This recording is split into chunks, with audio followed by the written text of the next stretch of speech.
Domestic abuse is an issue causing much concern in the West Midlands across many communities.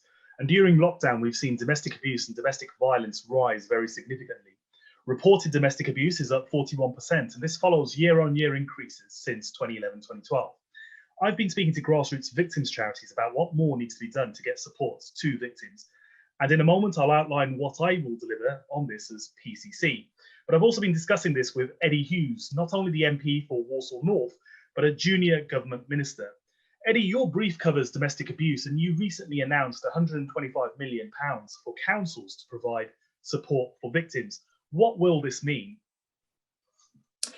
Thanks, Jay. This is tied to the domestic abuse bill, which is going through Parliament at the moment. And although the bill hasn't been passed, we've preempted the passing of the bill because a duty will pass to councils then, for which they will need to provide to ensure that there's support for victims of domestic abuse, and for those victims who have children to ensure that they're supported as well. And, in the case of children, that might mean the provision of counselling services and so on. So we're taking this very seriously and providing the funding that will allow the support to be provided. That's brilliant, Eddie, and that's welcome news with the domestic abuse bill. So best of luck with that.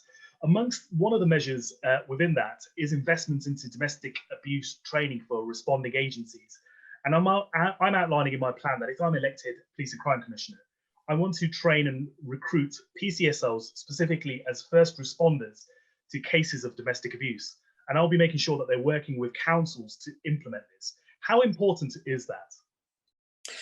That sounds like a very interesting idea, Jay. There's a real cultural sensitivity that surrounds the different ways in which people will handle domestic abuse cases when they arrive, at the property, for example. And so I think it's important that that sensitivity is trained into those people who respond. So we'll be trusting councils to make sure that they make the right decision for the provision that's important to their local area. And I would expect you, as PCC, when you're elected, to be pushing that case firmly with local councils.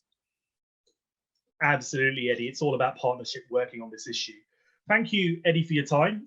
Residents, if you'd like to back my plan, visit www.getcrimedown.co.uk.